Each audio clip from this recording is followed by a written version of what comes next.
Ladies and gentlemen around the world, as we begin a new year, we welcome you to a brand new edition of The Point. We wish you a very blessed and happy new year, praying that God will open all doors for you. Doors of opportunities, doors of health, and for those who don't know Him yet, doors of salvation.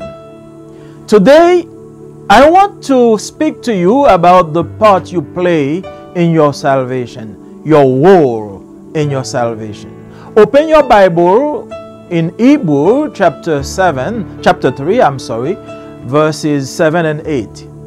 Hebrews 3, 7 and 8. Today, if you hear His voice, do not harden your hearts as you did in the rebellion during the time of testing in the wilderness. This cry is the cry of the prophets long before the coming of Christ to the address of the people of Israel in constant, weak, rebellious, and ungrateful. Shortly before his death, Moses has warned Israel not to put God to the test as they had done in Massah. Deuteronomy 6:16. You can also see Deuteronomy 9:22.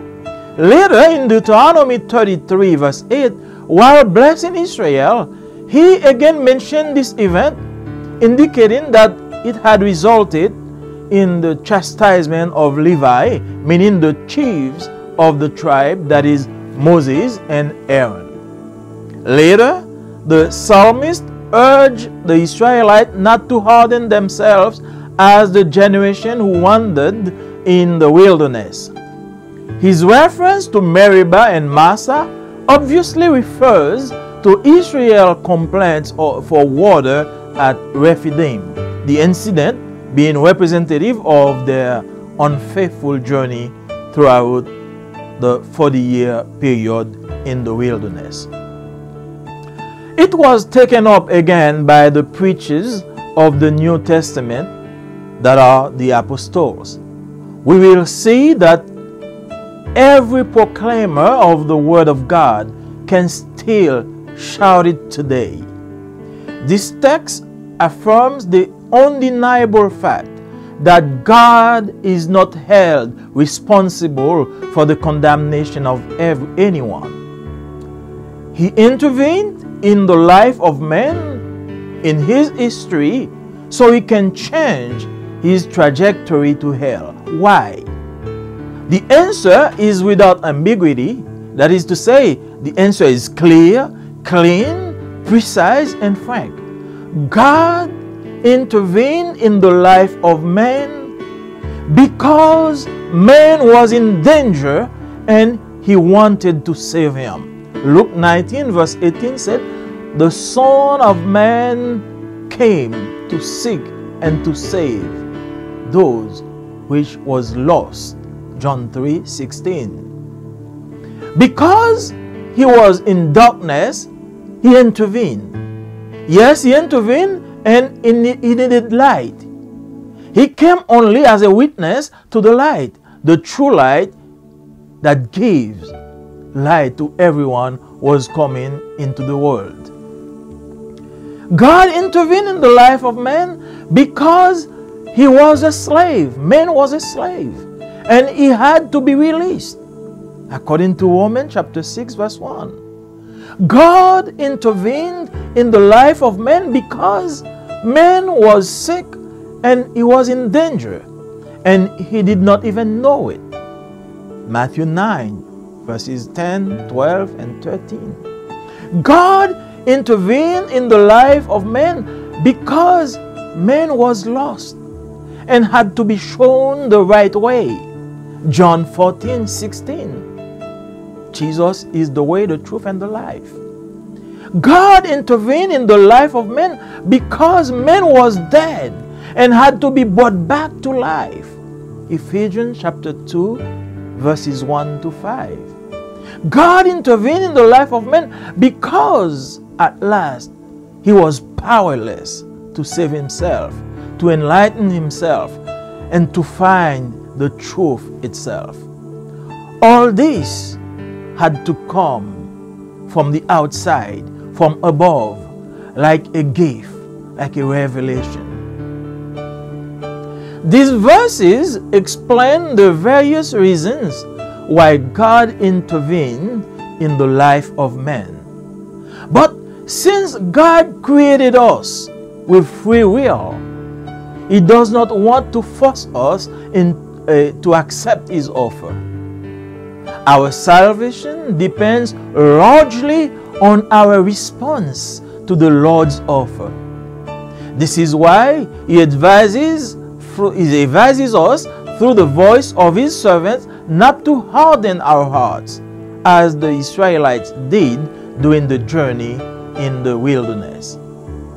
None of those who rebelled against God saw the promised land that God promised them. Did God lie to them? No.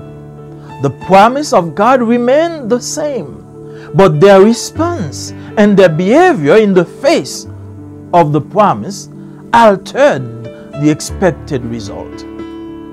Their children had entered the promised land, but they all perished in the desert except for Joshua and Caleb. Jesus gave us a parable that illustrates the point we want to make here. This is the parable of the sower that we read in Luke chapter 8, verses 4 to 18. Jesus said, "A farmer went to sow his seed. As he was scattering the seed, some fell along the path. It was trampled on, and the birds ate it up. Some fell on the rocky ground, and when it came up, the plants withered because they had no moisture. Other seed fell among thorns, which grew up with it and choked the plants. Still, other seeds fell on good soil. It came up and yielded a crop 100 times more than what was sown." When he said this, he called out, "Whoever has ears to hear, let them hear." From verses 12 to 15, he explains the parable.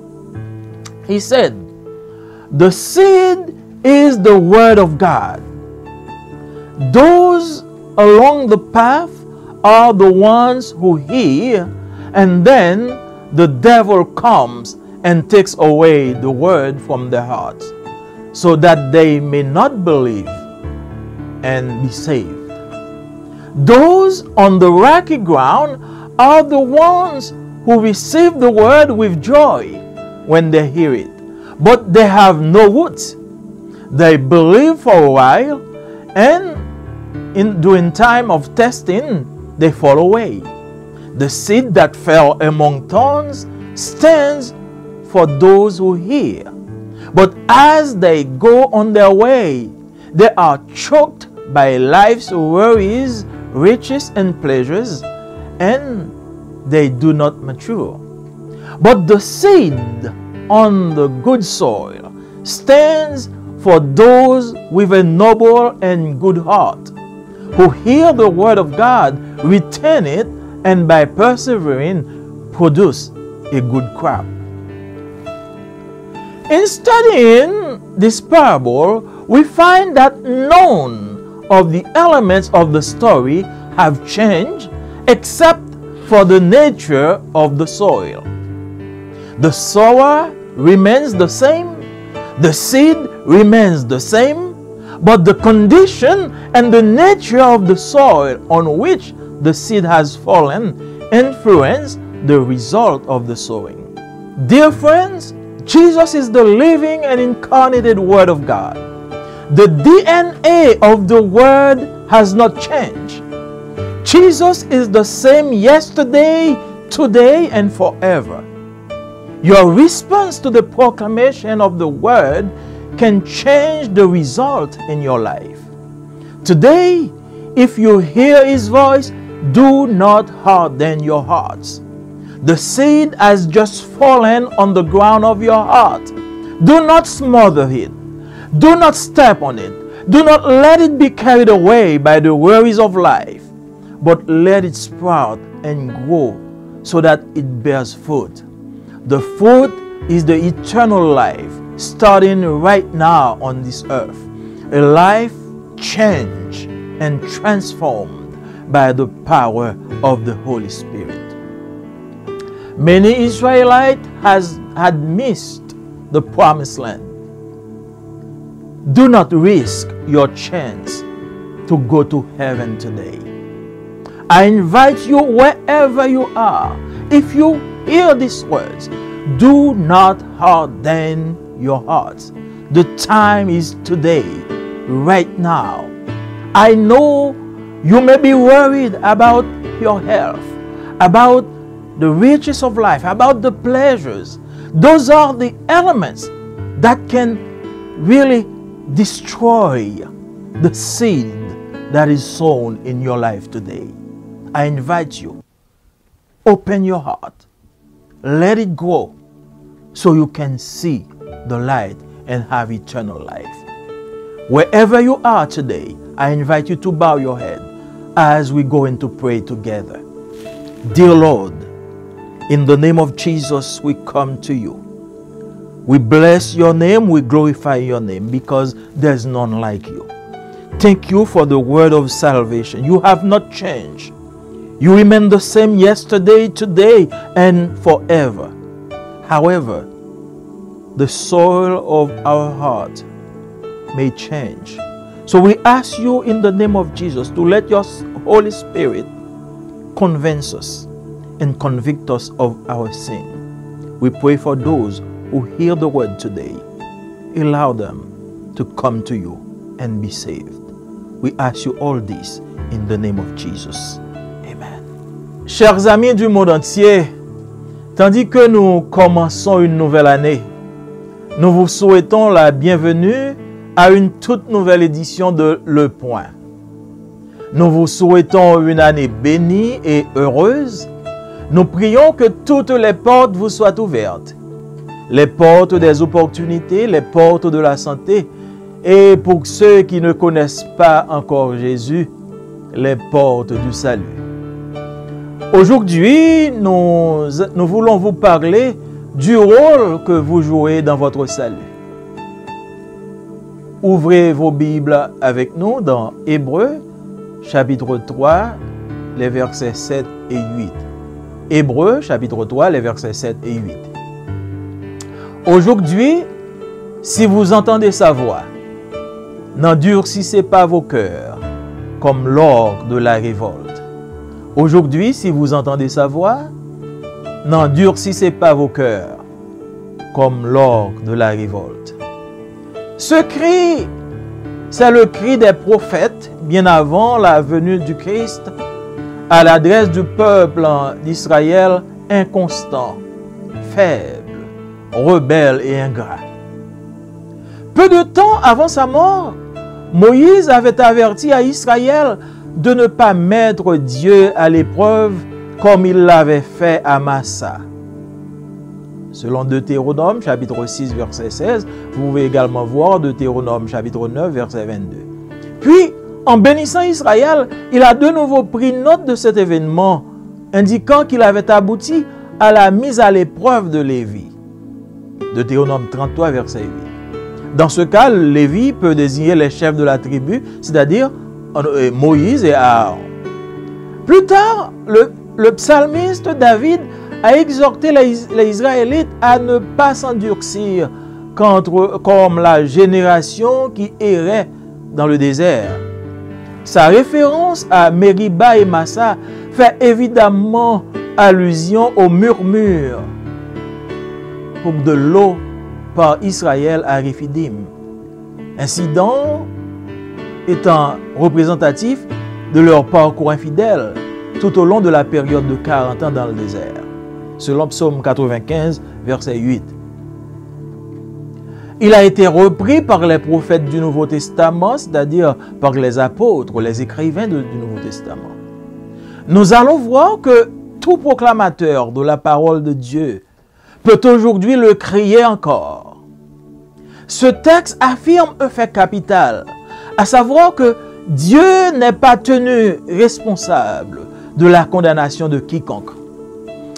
Il est intervenu dans la vie de l'homme, dans son histoire, en vue de sa destinée. Pourquoi? La réponse est sans embâche et sans ambiguïté, c'est-à-dire claire, nette, précise et franche. Dieu est intervenu dans la vie de l'homme parce que l'homme était en train de périr et que Dieu voulait le sauver. D'après Luc, chapitre 19, verset 10, il dit, « Le Fils de l'homme est venu chercher et sauver ceux qui étaient perdus. » Dieu intervint dans la vie de l'homme parce que l'homme était dans les ténèbres et qu'il avait besoin de la lumière. Dans Jean, chapitre 1er, verset 9, nous lisons, « Cette lumière, c'était la véritable lumière qui, en venant dans le monde, éclaire tout homme. » Dieu intervint dans la vie de l'homme parce qu'il était esclave, c'est-à-dire l'homme était esclave et qu'il fallait le libérer. Selon Romains chapitre 6, verset 1er, Romains chapitre 6, verset 23. Dieu intervint dans la vie de l'homme parce que l'homme était malade. L'homme était en danger et il ne le savait même pas. Après Matthieu chapitre 9, verset 10, verset 12 et verset 13. Dieu intervint dans la vie de l'homme parce que l'homme était égaré et qu'il fallait lui montrer le bon chemin. Jean chapitre 14, verset 6, Jésus, c'est la vérité, c'est le chemin et c'est la vie. Dieu intervint dans la vie de l'homme parce que l'homme était mort et qu'il fallait le rendre à la vie. Éphésiens chapitre 2, verset 1 à 5. Dieu intervient dans la vie de l'homme parce qu'enfin, l'homme était impuissant à se sauver lui-même, à s'éclairer lui-même, à trouver lui-même la vérité. Tout cela devait venir de l'extérieur, d'en haut, comme un don, comme une révélation. Et on peut voir tout ça quand on fait une lecture assidue de Jean, chapitre 1er. Ces versets expliquent les diverses raisons pour lesquelles Dieu intervient dans la vie de l'homme. Mais puisque Dieu a placé en nous ce que l'on appelle le libre arbitre, il ne veut pas nous contraindre à accepter son offre. Notre salut dépend en grande partie de notre réponse à l'offre du Seigneur. C'est pourquoi il nous conseille par la voix de ses serviteurs à ne pas endurcir nos cœurs comme l'ont fait les Israélites durant leur voyage dans le désert. Aucun de ceux qui ont rebellé contre Dieu n'a vu le pays que Dieu leur a promis. Dieu leur a-t-il menti? Non. La promesse de Dieu reste la même. Mais leur réponse et leur comportement face à la promesse ont altéré le résultat espéré. Leurs enfants étaient entrés dans la terre promise, mais eux, ils périssaient tous dans le désert, excepté Josué et Caleb. Jésus nous donne une parabole qui illustre le point que nous voulons faire ici. C'est la parabole du semeur. Dans Luc, chapitre 8, du verset 4 au verset 15, Jésus raconte cette histoire. C'est une parabole. Il dit, « Un semeur sortit pour semer la semence. Et comme il semait, il en tomba au bord du chemin. Les passants la piétinèrent et les oiseaux du ciel mangèrent tout. Il en tomba aussi dans des pierres. Elle poussa et elle sécha parce qu'elle n'avait pas d'humidité. Il en tomba aussi au milieu des ronces, et les ronces, en poussant avec elle, l'étouffèrent. Il en tomba enfin dans la bonne terre. Elle poussa, et elle donna du fruit au centuple. Disant cela, il éleva la voix et dit, « Celui qui a des oreilles pour entendre, qu'il entende. » Du verset 12 au verset 15, Jésus explique la parabole. Voici ce que signifie la parabole, dit-il. La semence, c'est la parole de Dieu. Il y a ceux qui sont au bord du chemin. Ceux-là ont entendu, puis le diable survient et il enlève de leur cœur la parole pour les empêcher de croire et d'être sauvés. Il y a ceux qui sont dans les pierres. Lorsqu'ils entendent, ils accueillent la parole avec joie. Mais ils n'ont pas de racines. Ils croient pour un moment et au moment de l'épreuve, ils abandonnent. Ce qui est tombé dans les ronces, ce sont les gens qui ont entendu, mais qui sont étouffés, chemin faisant par les soucis, la richesse et les plaisirs de la vie, et ne parviennent pas à la maturité. Et ce qui est tombé dans la bonne terre, ce sont les gens qui ont entendu la parole dans un cœur bon et généreux, qui la retiennent et portent du fruit par leur persévérance. En étudiant cette parabole, nous constatons qu'aucun des éléments de l'histoire n'a changé, à l'exception de la nature du sol. Le semeur reste le même.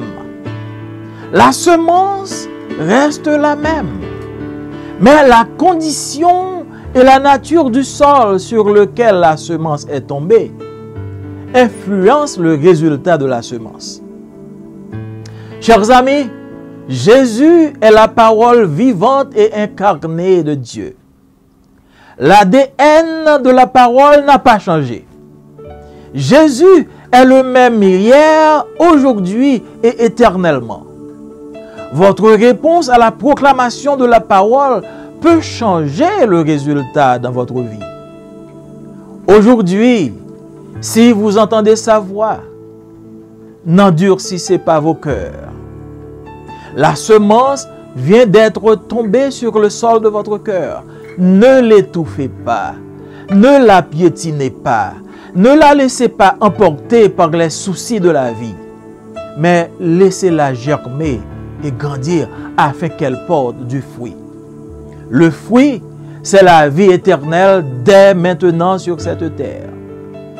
Une vie changée, une vie transformée par la puissance du Saint-Esprit. Beaucoup d'Israélites ont raté la terre promise. Ne risquez pas votre chance de gagner le ciel. Il se peut que vous entendiez la parole aujourd'hui. Il se peut que cette semence tombe sur le sol de votre cœur. Ne l'étouffez pas. Ne la laissez pas emporter par les soucis de la vie, par les plaisirs, par les problèmes de ce monde. Mais laissez-la grandir et acceptez le salut que vous êtes apporté aujourd'hui. Et si vous entendez ce message, je vous invite là où vous êtes à courber vos fronts et à faire cette prière avec moi. Dieu de toute éternité, Dieu de toute grâce et de toute bonté, au nom de Jésus, nous nous approchons de ton trône et nous te disons merci parce que tu es Dieu.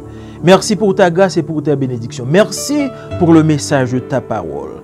Nous apprenons aujourd'hui que tu n'es pas responsable de notre condamnation.